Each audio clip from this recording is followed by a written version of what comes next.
الفاتحة إلى حضرة روح النبي الكريم وآله المتطهرين وأصحابه أجمعين.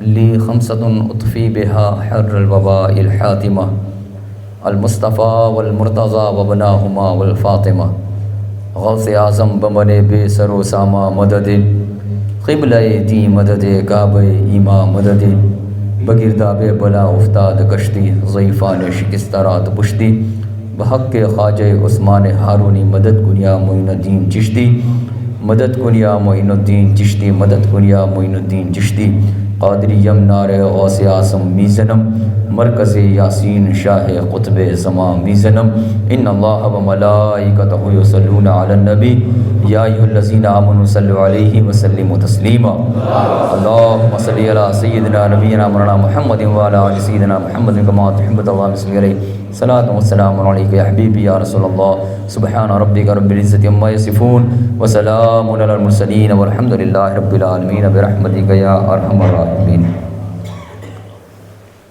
الحمد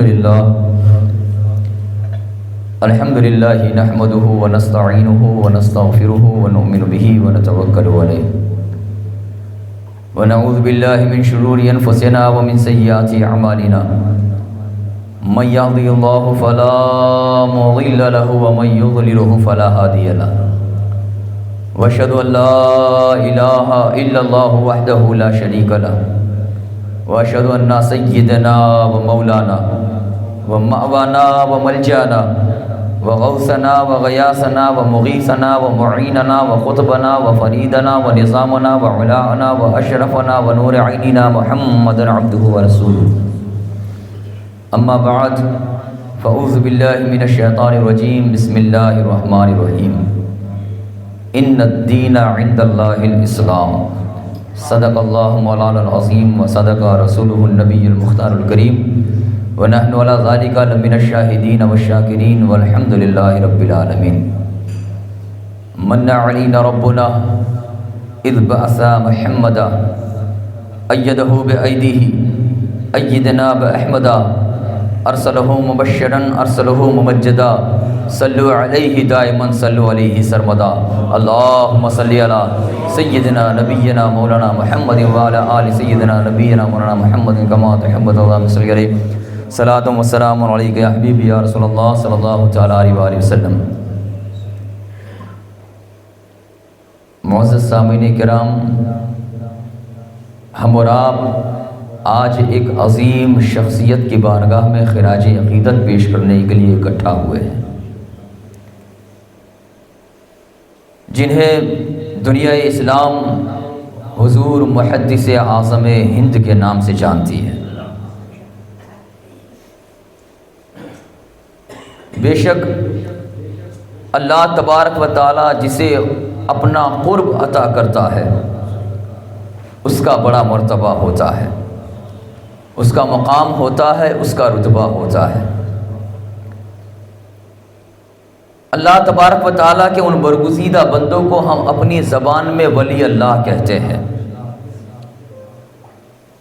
اور ولی اللہ کی بارگاہ میں بندہ جب جاتا ہے تو اسے کچھ نہ کچھ فیض کا احساس ضرور ہوتا ہے.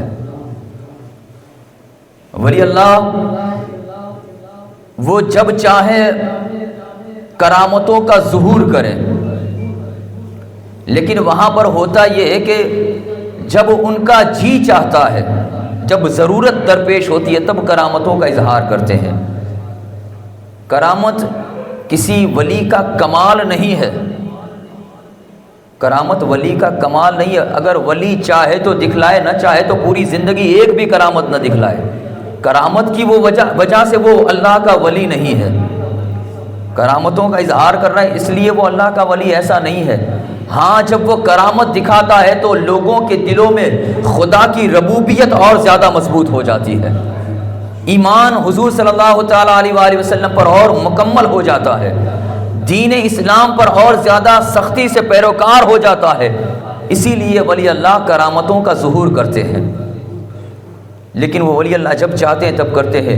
لیکن حضور محدث اعظم ہند علیہ رحمت و رضوان، ان کی ایک ایسی کرامت بتلاؤں آپ کے سامنے کہ حضور محدث اعظم ہند جب آپ حیات تھے تب بھی وہ کرامت، جب آپ اس دنیا سے پردہ فرما گئے تب بھی وہ کرامت، اور آج بھی حضور محدث اعظم ہند کی وہ کرامت موجود ہے۔ حضور محدث اعظم ہند کی وہ کرامت موجود ہے۔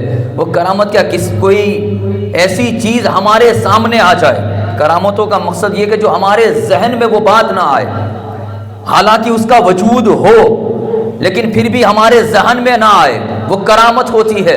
اور حضور محدث اعظم ہند کی جو سب سے بڑی کرامت ہے وہ کچھ اور نہیں، ذات پاک حضور شیخ الاسلام ہے، کہ آج اگر کسی کو محدث اعظم ہند کی کرامت دیکھنی ہے، شیخ الاسلام کو دیکھ لے، وہ کرامت محدث اعظم کو دیکھے۔ وہ حضور شیخ الاسلام والمسلمین، آپ کا محدث اعظم ہند کے صاحبزادے، آپ کے لخت جگر، کتنی عظیم بات ہے۔ تو آج ہم جو خراج عقیدت پیش کرنے کے لیے آئے ہیں، ہمارے پیر و مرشد حضور شیخ الاسلام والمسلمین اور آپ کے والد بزرگوار حضور محدث اعظم ہند، آپ کے والد حضور محدث اعظم ہند بڑی عظیم شخصیت ہے۔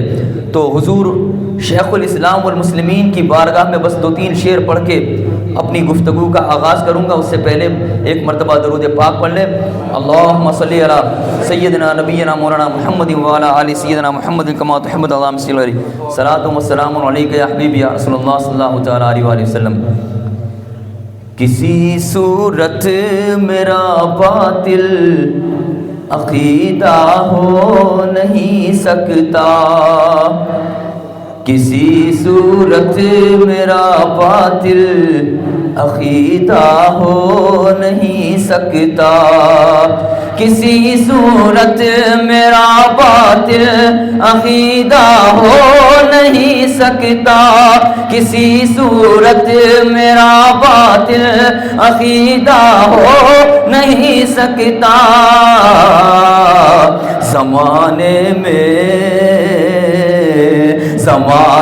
میں کوئی مدنی کے جیسا ہو نہیں سکتا، زمانے میں کوئی مدنی کے جیسا ہو نہیں سکتا، کسی صورت میرا باطل عقیدہ ہو نہیں سکتا۔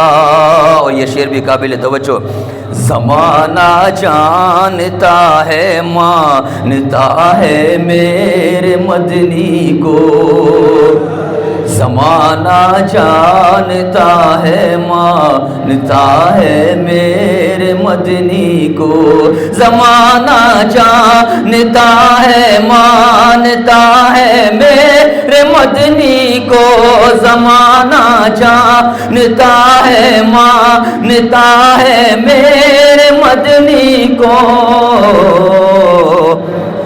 کسی کا تیرے فتوے جیسا فتوا ہو نہیں سکتا، کسی کا تیرے فتوے جیسا فتوا ہو نہیں سکتا، زمانے میں کوئی مدنی کے جیسا ہو نہیں سکتا، زمانے میں کوئی مدنی کے جیسا ہو نہیں سکتا۔ اور یہ شعر بھی قابل توجہ ہے، جسے بیمار کرتی ہے عداوت آل اشرف کی، جسے بیمار کرتی ہے عداوت آل اشرف کی، جسے بیمار کرتی ہے عداوت آل اشرف کی، جسے بیمار کرتی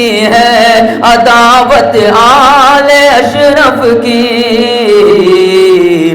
حکیموں سے طبیبوں سے، حکیموں سے طبیبوں سے وہ اچھا ہو نہیں سکتا، حکیموں سے طبیبوں سے وہ اچھا ہو نہیں سکتا، زمانے میں کوئی مدنی کے جیسا ہو نہیں سکتا۔ اور ہم مریدوں کی جانب سے ازل کے روز ہی سے بک چکے ہیں دست مدنی پر، ازل کے روز ہی سے بک چکے ہیں دست مدنی پر، ازل کے روز ہی سے بک چکے ہیں دست مدنی پر، ازل کے روز ہی سے بک چکے ہیں دست مدنی پر،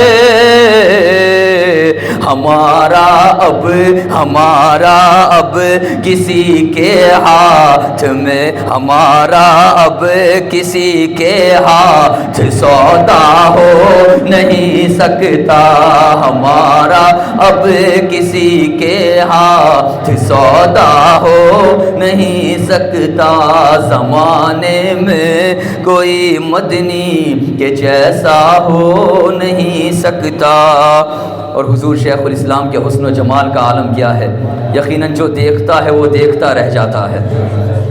جمال روح مدنی جو بسا لیتا ہے آنکھوں میں، جمال روح مدنی جو بسا لیتا ہے آنکھوں میں، جمال روح مدنی جو بسا لیتا ہے آنکھوں میں، جمال روح مدنی جو بسا لیتا ہے آنکھوں میں، میرا ایمان کہتا ہے، میرا ایمان کہتا ہے وہ اندھا ہو نہیں سکتا، میرا ایمان کہتا ہے وہ اندھا ہو نہیں سکتا، زمانے میں کوئی مدنی کے جیسا ہو نہیں سکتا۔ اور غلامی شاہ مدنی کی بنے گی حامی و ناصر، غلامی شاہ مدنی کی بنے گی حامی و ناصر، غلامی شاہ مدنی کی بنے گی حامی و ناصر، غلامی شاہ مدنی کی بنے گی حامی و ناصر، میں فاضل حشر کے دن بے سہارا ہو نہیں سکتا، میں فاضل حشر کے دن بے سہارا ہو نہیں سکتا، کسی صورت میرا باطل عقیدہ ہو نہیں سکتا، زمانے میں کوئی مدنی کے جیسا ہو نہیں سکتا۔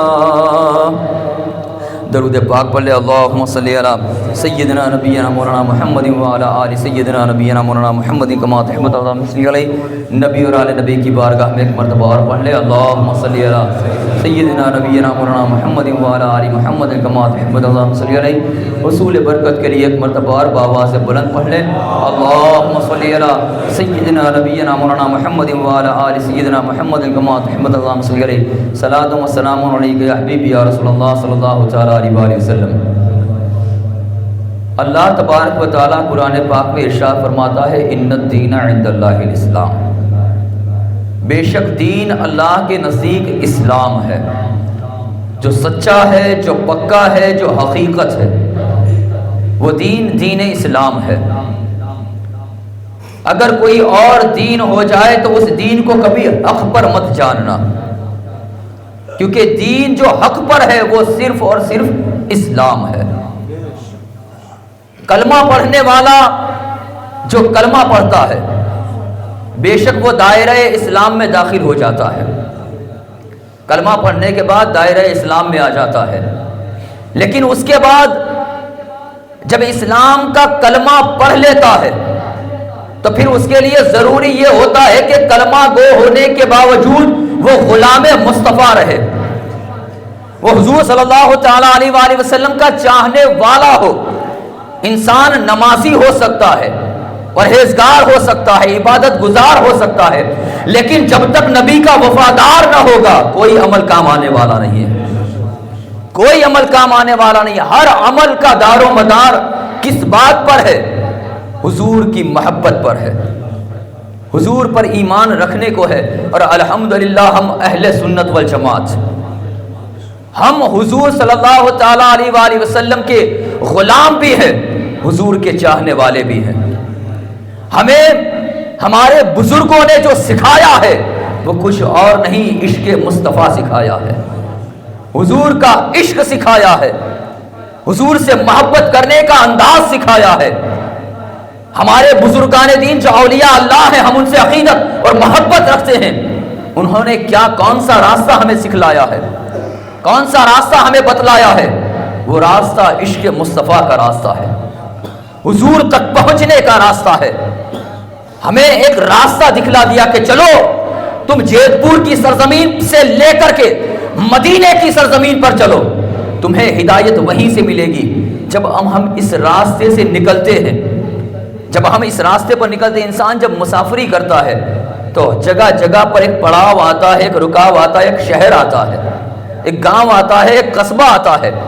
جیت پور سے جب مدینے جائیں گے، نہ جانے کتنے شہر آئیں گے راستے میں، کتنے وہاں پر پڑاؤ آئیں گے، کتنی ایسی جگہ پر آئیں گے جہاں ہمیں رکنا ہوگا۔ لیکن یہ جو روحانیت کا راستہ ہے، روحانیت والا راستہ ہے، جب اس راستے سے ہم مدینے شریف جائیں گے، عشق مصطفیٰ کی کشتی میں جب ہم سوار ہوں گے، جب روحانیت والے راستے سے، تو سب سے پہلے سرکار یاسین شاہ قادری ہمیں راستہ دکھلائیں گے۔ سرکار یاسین شاہ قادری سے آگے بڑھتے ہوئے حضور محدث اعظم ہند ہمیں راستہ دکھلائیں گے، اور آگے بڑھیں گے حضور اشرف سمنہ ہمیں راستہ دکھلائیں گے، اور آگے بڑھیں گے حضور نظام الدین اولیاء ہمیں راستہ دکھلائیں گے، اور آگے بڑھیں گے ہمیں بابا فرید ہمیں راستہ دکھلائیں گے، اور آگے بڑھیں گے ہمیں صابر کلیر راستہ دکھلائیں گے، اور ذرا آگے بڑھیں گے ہمیں بختیار کاکی راستہ دکھلائیں گے، اور آگے بڑھیں گے ہمیں خواجہ خواجگاہ راستہ دکھلائیں گے، اور آگے بڑھیں گے ہمیں غوث جیلہ راستہ دکھلائیں گے۔ اب اس سے آگے بڑھیں گے امام حسن عسکری ہمیں راستہ دکھلائیں گے، اس سے آگے بڑھیں گے امام تقی ہمیں راستہ دکھلائیں گے، امام نقی راستہ دکھلائیں گے، امام موسیٰ کاظم ہمیں راستہ دکھلائیں گے، امام تقی، امام نقی، امام موسیٰ کاظم راستہ دکھلائیں گے، امام علی رضا راستہ دکھلائیں گے، امام جعفر صادق راستہ دکھلائیں گے، امام محمد باقر راستہ دکھلائیں گے، امام زین العابدین راستہ دکھلائیں گے، امام حسین راستہ دکھلائیں گے، امام حسن راستہ دکھلائیں گے، مولا کائنات راستہ دکھلائیں گے، صحابہ کرام راستہ دکھلائیں گے۔ کہنے کا مطلب یہ ہے، یہ راستہ ان لوگوں کا ضرور ہے، لیکن جو چل جاتا ہے وہ وہاں تک نہیں، مدینے پہنچ جاتا ہے۔ اس راستے پر جو چل جاتا ہے تو پھر وہ راستے تک محدود نہیں رہتا ہے۔ یہ اولیاء اللہ، یہ بزرگان دین ہمیں مدینے پہنچا دیتے ہیں، مدینے پہنچا دیتے ہیں۔ اور ہر ایک انسان، آپ کسی بھی عاشق نبی کو دیکھ لیں، کسی بھی عاشق رسول کو دیکھ لیں، ہمیں جو عشق ملا ہے وہ کہاں سے ملا ہے؟ عشق مصطفیٰ کا جو ہمیں یہ دستور ملا ہے، جو صلہ ملا ہے، کہاں سے ملا ہے؟ کہیں اور سے نہیں، صحابہ کرام سے ملا ہے۔ صحابہ کرام نے بتایا ہے عشق مصطفیٰ کا عالم کیا ہوتا ہے۔ حضور صلی اللہ تعالیٰ علیہ وآلہ وسلم آپ سے محبت کا عالم کیا ہوتا ہے، انداز کیا ہوتا ہے، یہ صحابہ نے ہمیں بتلایا ہے۔ صحابہ کرام کی جماعت کو آپ اٹھا کر کے دیکھ لیں، حضور نے کیا فرمایا ہے؟ اصحابک النجوم، میرے صحابہ ستاروں کی طرح ہے، فبأی اقتدیتم اہتدیتم، ان میں سے کسی کی بھی اقتدا کرو گے ہدایت پا جاؤ گے۔ صحابیوں میں سے کسی صحابی کی آپ اقتدا کریں گے آپ ہدایت پا جائیں گے، یہ حضور کا فرمان ہے۔ تو ذرا ہمیں اس بات کو سمجھنا پڑے گا کہ صحابہ کرام کا آخر طرز عمل تھا کیا، صحابہ کرام کا طرز عمل کیا تھا، کون سے راستے پر تھے؟ تو صحابہ کرام کی زندگی اٹھا کر کو دیکھیں، ہر ایک صحابی عشق مصطفیٰ میں شرابور نظر آتا ہے۔ حضور صلی اللہ تعالیٰ علیہ وآلہ وسلم کے عشق میں ہر ایک صحابی ڈوبا ہوا نظر آتا ہے۔ کسی بھی صحابی کی زندگی، ہم خلفائے راشدین کو دیکھیں، خلفائے راشدین کی زندگی میں سے سیدنا ابو بکر صدیق، سیدنا عمر فاروق، سیدنا عثمان غنی مولا کائنات. اور یہاں پر ایک اور بات آپ کے سامنے وضاحت کر دوں، ایک اور بات آپ کے سامنے میں واضح کر دوں بالکل صاف الفاظ میں. حضور صلی اللہ تعالیٰ علیہ وآلہ وسلم کے جب خلفائے راشدین کی بات آتی ہے، زمانہ کیا کہتا ہے؟ 4 خلفائے راشدین. زمانہ کہتا ہے 4 خلفائے راشدین. خلفائے راشدین کو 4 کہا جاتا ہے. اگر کتابوں کے حوالے سے دیکھا جائے، اگر کسی عالم دین سے پوچھا جائے تو خلیفہ 4 نہیں 5 ہے. خلیفہ 4 نہیں ہے 5 ہے. حضور نے کیا فرمایا تھا؟ حضور کی حدیث کو آپ کے سامنے پیش کرتا چلوں. حضور صلی اللہ تعالیٰ علیہ وآلہ وسلم نے فرمایا میرے بعد جو خلافت ہوگی وہ 30 سال تک چلے گی، جسے خلافت راشدہ کہا جاتا ہے. 30 سال تک خلافت راشدہ رہے گی. اب ذرا آپ اندازہ لگائیں، سب سے پہلے جو خلیفہ سیدنا ابو بکر صدیق رضی اللہ تعالیٰ عنہ، آپ کا دور خلافت کتنے سال رہا؟ 2.5 سال. سیدنا ابو بکر صدیق رضی اللہ تعالیٰ عنہ آپ کا دور خلافت 2.5 سال. اب پھر اس کے بعد حضرت سیدنا عمر فاروق رضی اللہ تعالیٰ عنہ آپ کا دور خلافت 10 سال. 2.5 سال حضرت ابو بکر صدیق، پھر 10 سال حضرت عمر فاروق رضی اللہ تعالیٰ عنہ. کتنے ہوئے؟ 12.5 سال. دونوں ملا کر کے 12.5. پھر 12.5 سال حضرت عثمان غنی کا دور خلافت. 12.5 سال تک حضرت عثمان غنی کا کتنے ہوئے؟ 25 سال. 25 سال ہوئے. اور پھر 4.5 سال مولائے کائنات کا دور خلافت. 4.5 سال تک مولائے کائنات کا دور خلافت. اندازہ لگائے 2.5 سال سیدنا ابو بکر صدیق، 10 سال حضرت عمر فاروق، 12.5 سال حضرت عثمان غنی، اور پھر 4.5 سال مولائے کائنات. کتنے ہوتے ہیں؟ 29.5 سال. 29 سال اور 6 مہینے ہوتے ہیں. خلافت راشدہ حضور نے فرمایا 30 سال چلے گی. 30 سال خلافت راشدہ ہوگی. یہاں تو 29.5 سال ہوتے ہیں. تو ذرا دیکھو تو صحیح، علی کے بعد امیر المومنین بنا کون ہے؟ مولائے کائنات کے بعد، مولا علی مشکل کشا کے بعد امیر المومنین بنا کون ہے؟ اور ایسا ہونا چاہیے جس کی خلافت 6 ماہ تک ہونی چاہیے. ایسا ہونا چاہیے کیونکہ حضور نے یہ کہا ہے کہ 30 سال تک خلافت راشدہ، یہاں 6 مہینے گھٹ رہے ہیں. تو وہ 6 مہینے والا امیر المومنین ہے کون؟ تاریخ اسلام کو اٹھا کر کے دیکھے. وہ 6 مہینے والا کوئی اور نہیں، امام الائمہ حضرت امام حسن مجتبی ہے.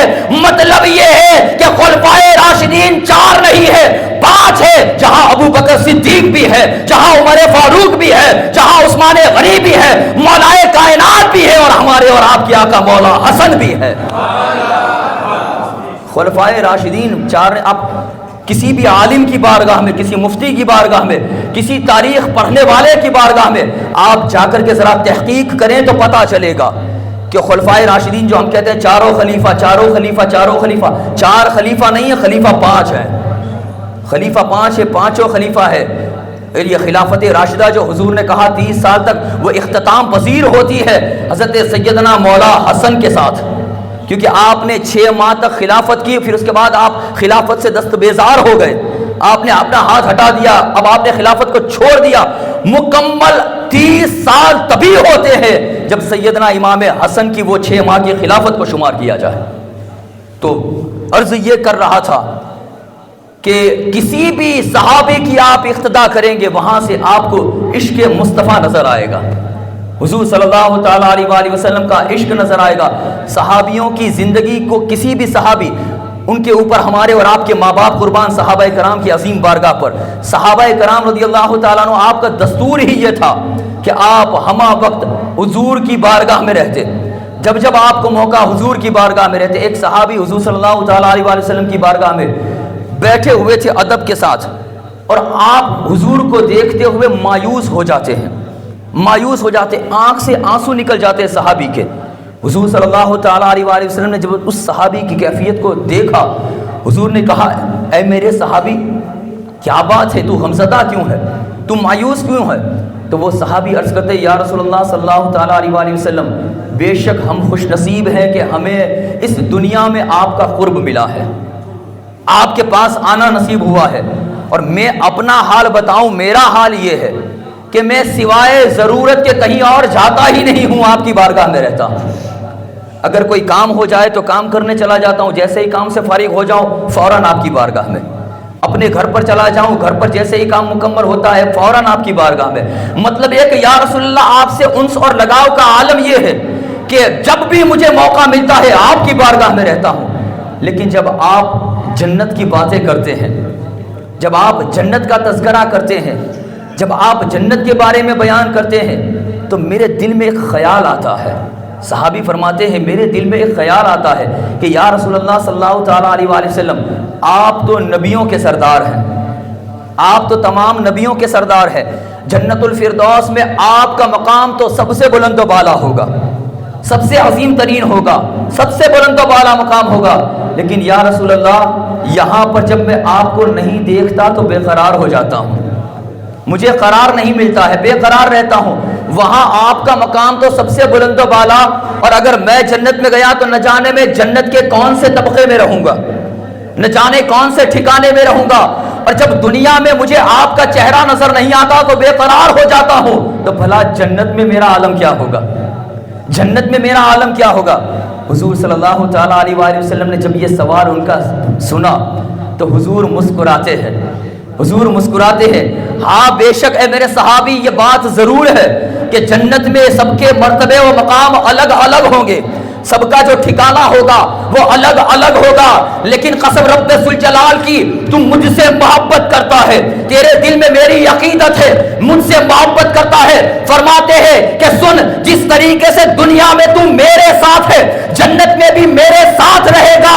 المرء مع من احبا، دنیا میں جو انسان جس سے محبت کرتا ہے جنت میں وہ اس کے ساتھ نظر آئے گا۔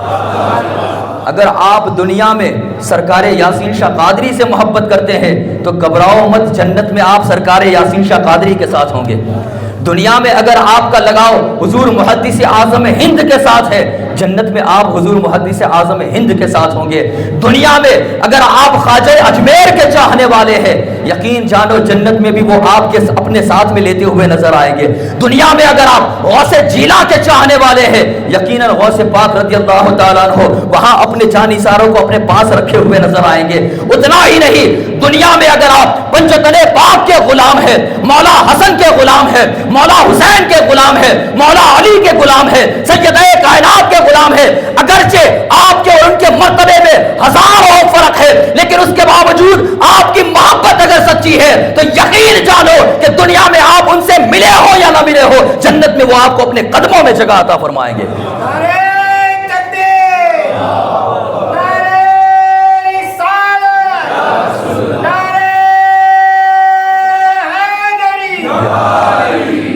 تو جس طریقے سے دنیا میں ہم محبت رکھے ہوئے ہیں اگر یہ محبت سچی ہوئی تو یقیناً اس کا صلہ ہمیں جنت میں ملے گا، اس کا بدلہ ہمیں جنت میں ملے گا۔ ہر انسان اس کی یہ خواہش ہوتی ہے کہ جب میری موت آئے تو کسی اچھی جگہ پر آئے، ہر انسان یہ چاہتا ہے کہ جب میری موت آئے۔ بہت سے ایسے خواہش اور طلبگار بھی ہوتے ہیں کہ جب مجھے موت آئے تو میری حالت سجدے کی ہو، طلبگار ہوتے ہیں کہ جب مجھے موت آئے تو میری حالت سجدے کی ہو، اللہ کے گھر میں مجھے موت آئے۔ کوئی یہ چاہتا ہے کہ مجھے موت آئے تو اپنے مرشد کی گلی میں موت آئے، کوئی یہ چاہتا ہے کہ مجھے موت آئے تو حضور خواجہ غریب نواز کی چوکھٹ پر موت آئے، کوئی چاہتا ہے کہ مجھے کربلا معلیٰ میں موت آئے، بغداد میں موت آئے، نجف میں موت آئے۔ اپنے اپنے اعتبار سے ہر کوئی یہ خواہش رکھتا ہے، یہ تمنا رکھتا ہے کہ جب مجھے موت آئے تو اتنی بلند جگہ پر موت آئے۔ لیکن اندازہ کرو کہ جب کسی کو مدینے میں موت آ جائے، کسی کو مدینے میں موت آ جائے تو اس کی عظمتوں کا عالم کیا ہوگا، اس کی عظمتوں کا عالم کیا ہوگا، اس کا مقام کیا ہوگا جسے مدینے میں موت آ جائے۔ بڑے بڑے فقہا نے، بڑے بڑے بزرگوں نے اس بارگاہ میں موت کو طلب کی ہے کہ ہمیں یہیں پر موت آ جائے، وہاں سے واپس آنا نہ نصیب ہو۔ حضور کی بارگاہ میں جب جانا نصیب ہو تو پھر آنا نصیب نہ ہو۔ بہت ساری ایسی دعائیں کی گئی لیکن قربان جاؤ حضور محدث اعظم ہند کی ذات پر، حضور محدث اعظم ہند کی ذات پر، کہ حضور محدث اعظم ہند جب بارگاہ مصطفیٰ میں جاتے ہیں تو وہاں جا کر کے یہ نہیں کہتے ہیں کہ یا رسول اللہ مجھے یہاں پر موت آ جائے، وہ یہ تمنا نہیں کرتے ہیں کہ میں اسی مٹی میں دفن ہونا چاہتا ہوں، یہی میری آخری قیام گاہ بن جائے۔ نہیں، وہاں سے رخصتی کے بعد حضرت محدث اعظم ہند وہ ارشاد فرماتے ہیں یا رسول اللہ صلی اللہ تعالی علیہ وآلہ وسلم یہ آپ کا بیٹا آپ کے نقش قدم پر چل رہا ہے، یہ آپ کا بیٹا آپ کے نقش قدم پر چل رہا ہے، کیا آپ نے دیکھا نہیں ہے کہ اسی دین کی تبلیغ کے خاطر مولا حسین نے کربلا میں سر کو کٹایا ہے، اسی دین کی تبلیغ کی خاطر مولا علی نے مدینے سے لے کر کے نجف تک کے آباد کیا ہے، کیا آپ نے دیکھا نہیں ہے اسی دین کی خاطر خواجہ اجمیر کی دھرتی پر تشریف لائے ہیں، اسی دین کی خاطر خواجہ غوث جیلہ بغداد کی سرزمین پر تشریف لائے ہیں، اسی دین کی خاطر مخدوم سمنا کی چھوچھا کی سرزمین پر تشریف لائے ہیں، اسی دین کی خاطر آج تمام بزرگان دین اپنے اپنے اعتبار سے دین کی تبلیغ کر رہے ہیں، ہر کوئی یہ کر رہا ہے، تو وہاں پر حضور محدث اعظم ہند، حضور محدث اعظم ہند مدینے کی سرزمین پر وہاں جا کر کے کہہ رہے ہیں کہ مجھے ابھی دین کا کام کرنا باقی ہے،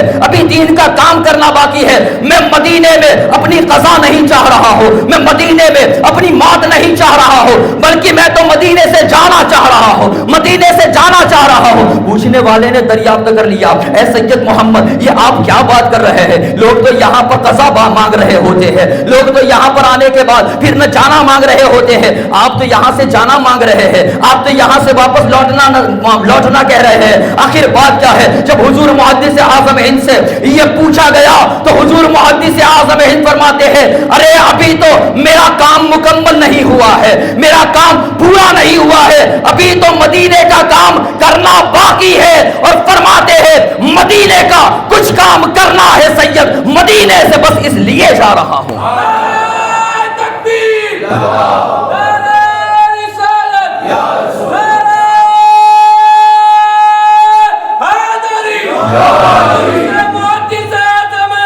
زندہ باد۔ وہ حضور محدث اعظم ہند جب مدینے سے لوٹ رہے ہیں اور لوٹنے کی دعا کر رہے ہیں کہ مدینے سے بس اس لیے جا رہا ہوں کہ یہاں کے جانے کے بعد مجھے مدینے کا کام کرنا ہے، مدینے کا کام کرنا ہے، اور حضور محدث اعظم ہند آپ نے مکمل قرآن کا ترجمہ لوگوں کے سامنے پیش کیا، معارف القرآن کی شکل میں حضور محدث اعظم ہند نے قرآن کا مکمل ترجمہ۔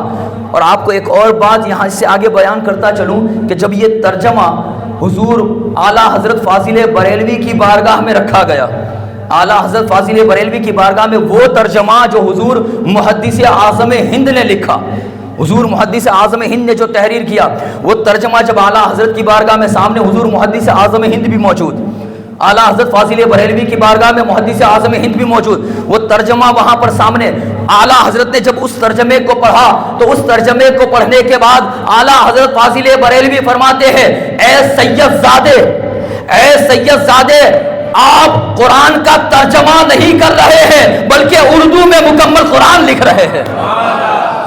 یہ قرآن کا ترجمہ نہیں ہے، اردو میں قرآن لکھ رہے ہیں۔ یہ حضور محدث اعظم ہند کہ جو لکھنے پر اگر آ جائے، لکھنے پر آ جائے تو وقت کا مجدد کہے کہ یہاں پر آپ نے قرآن کا ترجمہ نہیں کیا ہے بلکہ اردو میں قرآن لکھا ہے، اردو میں قرآن۔ وہ حضور محدث اعظم ہند آپ کے عشق کا عالم کیا تھا؟ حضور محدث اعظم ہند کے عشق کا عالم کہ حضور محدث اعظم ہند جب مدینۃ الرسول میں گئے، حضور کی بارگاہ میں گئے، تو حضور کی بارگاہ میں آپ جب بھی جاتے اپنے پیروں میں کبھی چپل نہ پہنتے۔ حضور محدث اعظم ہند جب بھی بارگاہ مصطفیٰ میں جاتے اپنے پیر میں چپل نہ پہنتے۔ جب آپ ایک مرتبہ وہاں پر گئے تھے زیارت کی خاطر، آپ کے مرید بھی ساتھ میں تھے، آپ آگے چل رہے تھے، اچانک سے آپ کے پیر میں ایک کانٹا چبھ گیا، ایک کانٹا چبھ گیا، ہلکا سا چیر ہو گیا، اور اس کے بعد کانٹا وہیں پر چبھا رہا۔ اب جب آپ آگے چل رہے ہیں، عشق و مستی کا عالم ہے الگ ہی ہے، آپ کو پتہ نہیں ہے، پیچھے سے آپ کے مرید جب دیکھتے ہیں کہ جہاں جہاں آپ قدم رکھ رہے ہیں وہاں وہاں خون کے نشان ہو رہے ہیں، خون کے نشان ہو رہے ہیں، تو آپ کے مرید نے کہا حضور آپ کے پیر سے تو خون نکل رہا ہے، آپ کے پیر سے خون نکل رہا ہے۔ حضور محدث اعظم ہند نے جب دیکھا تو دیکھتے ہیں کہ اندر ایک کانٹا چبھا ہوا ہے، کانٹا چبھا ہوا ہے۔ مرید کہتے ہیں حضور مجھے دیجئے میں نکال دیتا ہوں۔ حضور محدث اعظم ہند فرماتے ہیں کہ نہیں، حضور محدث اعظم ہند فرماتے ہیں کہ نہیں، ارے یہ تو مدینے کی نشانی ہے، مدینے کی نشانی ہے۔ آپ ایک کپڑا لیتے ہیں، اس کو لپیٹ کر کے سلامت کر دیتے ہیں کہ یہ نکل نہ جائے، آپ باندھ دیتے ہیں، سلامت کر دیتے ہیں۔ اب آپ جب تک مدینے میں رہے وہ کانٹا وہیں پر رہا، جب آپ واپس مکہ میں آئے اور مکہ میں آپ نے حج مکمل کیا پھر بھی کانٹا وہیں پر رہا، ہندوستان آئے تب بھی وہ کانٹا وہیں پر رہا، اور حضور محدث اعظم ہند کا یہ عمل ہمیں بتلا رہا ہے ارے یہ حضور کی نسبت کے ساتھ جڑا ہوا کوئی کانٹا نہیں ہے، حضور کے شہر کے ساتھ جڑا ہوا ایک کانٹا ہے، حضور کے شہر کے ساتھ نسبت کے ساتھ جڑا ہوا یہ کانٹا، ڈائریکٹ اس کی نسبت قبر رسول کے ساتھ نہیں ہے، ڈائریکٹ اس کی نسبت روضہ رسول کے ساتھ نہیں ہے، بلکہ مدینے کی گلیوں کے ساتھ اس کی نسبت ہے، مدینے کی گلیوں کے ساتھ نسبت ہے۔ حضور محدث اعظم ہند یہ بتلا رہے ہیں کہ اے لوگوں سنو، مدینے کی گلیوں میں اگر ٹھوکر بھی لگ جائے، مدینے کی گلیوں میں اگر ٹھوکر بھی لگ جائے تو وہ ٹھوکر بھی تعظیم احترام ہوتی ہے، وہ ٹھوکر بھی تعظیم احترام ہوتی ہے، اگر کانٹا چپ جائے تو کانٹا بھی تعظیم احترام ہوتا ہے۔ ارے جب مدینے کی دھرتی پر کوئی تکلیف آ جائے تو تکلیف بھی قابل احترام ہوتی ہے، تو جو آل مصطفیٰ ہے، جو صحابہ مصطفیٰ ہے، ان کی نسبت میرے مصطفیٰ کے ساتھ ہے، ان کی عظمت اور ان کی تعظیم کا عالم کیا ہوگا، ان کی عظمت اور ان کی تعظیم کا عالم کیا ہوگا۔ میرے دوستو آپ ذرا سوچے تو صحیح، عاشقوں کا عالم کیا ہوتا ہے، عاشقوں کا عالم کیا ہوتا ہے۔ حضور محدث اعظم ہند آپ صرف 17 سال میں محدث اعظم ہند بنے۔ حضور محدث اعظم ہند انسان پڑھنے جاتا ہے 20-22 سال میں وہ عالم بنتا ہے، فاضل بنتا ہے، پھر مفتی محدث وہ بننے کے لیے بہت سارے سال گزر جاتے ہیں، بہت سارے سال گزر جاتے ہیں، لیکن قربان جاؤں حضور محدث اعظم ہند کی ذات پر کہ حضور محدث اعظم ہند صرف 17 سال کی عمر میں محدث اعظم ہند بن گئے، یعنی ہندوستان کے سب سے بڑے محدث، ہندوستان کے سب سے بڑے محدث۔ حضور محدث اعظم ہند آپ کو یہ لقب کب ملا؟ صرف 17 سال میں، اور آپ حدیث کی بارگاہ میں، آپ مناظرے کی بارگاہ میں، آپ کسی بھی اہل سنت والجماعت کی فیلڈ میں سب سے نمایاں نظر آئے، سب سے نمایاں نظر آئے۔ حضور محدث اعظم ہند ایک مرتبہ آپ کلکتہ کی سرزمین پر تھے، کلکتہ کی سرزمین پر آپ کا خطاب ہو رہا تھا، اور حالانکہ ہوتا یہی ہے کہ جو حق پر ہوتا ہے اس کے دشمن بہت زیادہ ہوتے ہیں، جو سچائی کے راستے پر ہوتا ہے، جو سچا ہوتا ہے اس کے دشمن بہت ہوتے ہیں۔ اگر آپ کی کوئی نقص نہیں نکال رہا ہے، کوئی برائی نہیں کر رہا ہے، اس کا مطلب یہ ہے کہ آپ سچے نہیں ہیں، سچے نہیں ہیں۔ سچا وہی ہوتا ہے جس کی برائی کی جائے۔ کیا امام حسین کی برائی نہ کی گئی تھی؟ کیا امام حسن کی برائی نہ کی گئی تھی؟ کیا مولائے کائنات کو برا بھلا نہ کہا گیا تھا؟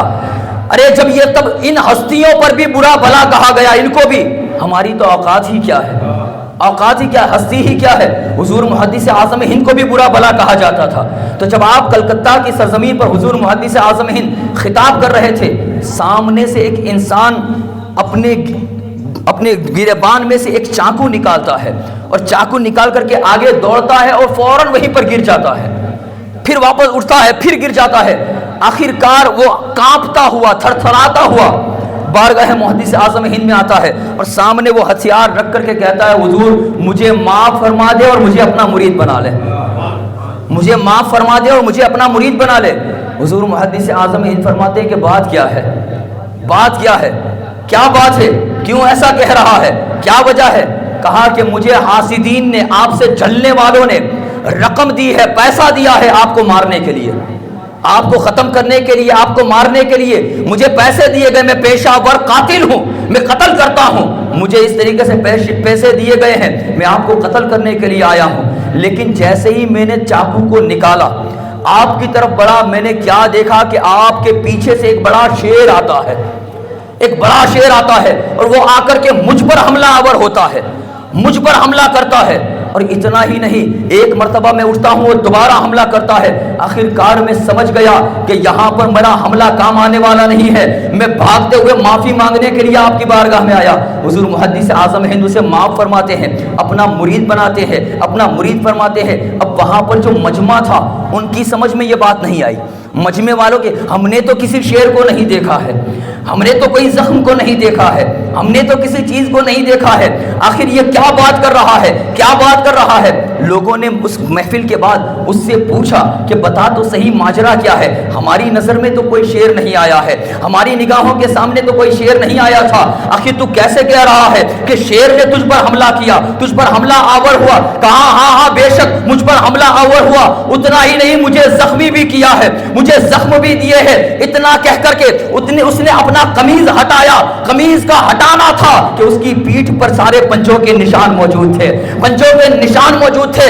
یک بارگی وہ چیخ کر کے کہتا ہے علی کا گھر بھی کیا گھر ہے کہ اس گھر کا ہر ایک بچہ جہاں پیدا ہوا شیر خدا معلوم ہوتا ہے، جہاں پیدا ہوا شیر خدا معلوم ہوتا ہے۔ یہ شیر خدا کی رکھوالی بھی شیر کیا کرتے ہیں، شیر خدا والوں کی رکھوالی بھی شیر کیا کرتے ہیں۔ وہاں حضور محدث اعظم ہند، اچھا جب یہ بات ہوئی، اور ایک اور بات یہاں سے ثابت ہوتی ہے کہ اللہ کے ولی جسے چاہیں، اللہ کے ولی جسے چاہیں اسے کرامت دکھائیں، اللہ کے ولی جسے چاہیں اسے کرامت دکھائے۔ دوسرا اگر اس کے ساتھ میں بھی ہو تو وہ کرامت نہیں دیکھ سکتا ہے، اگر ان کی نظر جس کے اوپر ہوگی وہ چاہے تو جسے چاہے کرامت دکھلائیں، جسے چاہے کرامت دکھلائے۔ اور کرامت دکھلانے کے لیے وہ ایسا نہیں ہے وہ ہمارے ایمان کو مضبوط کر رہے ہیں، ہو سکتا ہے کہ وہ اپنی محبت کا ثبوت پیش کر رہے ہوں کہ تو مجھ سے محبت کرتا ہے، دیکھ تو تنہا نہیں ہے، میں ہر وقت تیرے ساتھ ہوں، ہر جگہ تیرے ساتھ ہوں۔ اور اگر کوئی حاسد ہے اس کو کرامت دکھلائی جا رہی تو دیکھ اولیاء اللہ کا پرچہ کیا ہوتا ہے، ان سے بھیڑنے کا انجام کیا ہوتا ہے، یہ اولیاء اللہ سے بغض کا صلہ ملتا ہے۔ تو یہ اللہ والے ہیں، جسے چاہے وہ کرامت دکھلائے۔ اور حضور محدث اعظم تو ہر فیلڈ میں سب سے نمایاں، ہر فیلڈ میں سب سے نمایاں حضور محدث اعظم ہند۔ شعر و شاعری میں بھی آپ کا عالم ہی الگ ہے، شعر و شاعری میں حضور محدث اعظم ہند کا عالم ہی الگ ہے۔ اور عقیدے کے اعتبار سے آپ پیور سنی ہے، عقیدے کے اعتبار سے حضور محدث اعظم ہند پیور سنی ہے۔ اتنا ہی نہیں ہے بلکہ حضور محدث اعظم ہند یہ فرما رہے ہیں، وہ خود فرماتے ہیں کہ سید محمد صرف اشرفیوں کا پیر نہیں ہے، جو اہل سنت والجماعت ہے، جو سنی ہے، اس کا پیر سید محمد محدث اعظم ہے، اس کا پیر محدث اعظم ہے۔ یہ حضور محدث اعظم ہند وہ سیدنا ابو بکر صدیق رضی اللہ تعالیٰ عنہ جب آپ کی شان بیان فرماتے ہیں تو کچھ یوں بیان فرماتے ہیں کہ مرتبہ حضرت صدیق کا یہ ہے سید۔ حضور محدث اعظم ہند جب سیدنا ابو بکر صدیق کی شان بیان فرماتے ہیں تو یوں بیان فرماتے ہیں کہ مرتبہ حضرت صدیق کا یہ ہے سید، ہر فضیلت کے وہ جامع ہیں نبوت کے سوا، ہر فضیلت کے وہ جامع ہیں نبوت کے سوا۔ اور پھر جب یہ بارگاہ مولائے کائنات میں خراج عقیدت پیش فرماتے ہیں تو کچھ اس انداز سے بیان فرماتے ہیں کہ میری بگڑی بنانے کو علی کا نام کافی ہے، سوئی قسمت جگانے کو علی کا نام کافی ہے، علی کے منکروں سے کیوں الجھتے ہو سرے محفل، بس ان کا دل جلانے کو علی کا نام کافی ہے۔ اور زمانہ روٹ جائے گر مجھے پرواہ نہیں سید، میری عزت بچانے کو علی کا نام کافی ہے، میری عزت بچانے کو علی کا نام کافی۔ یہ بارگاہ محدث اعظم ہند، ہم خوش نصیب ہے کہ ہم اتنے عظیم بارگاہ سے وابستہ ہے۔ وہ خود حضور محدث اعظم ہند کا شعر آپ کی بارگاہ میں پیش کر کے اختتام پذیر ہو جاؤں کہ احمد حق نما دیا اشرف با خدا دیا، احمد حق نما دیا اشرف با خدا دیا، مجھ کو میرے کریم نے پیر بہت بڑا دیا، مجھ کو میرے کریم نے پیر بہت بڑا دیا۔ وما علینا الا البلاغ وآخر دعوانا الحمد للہ رب العالمین۔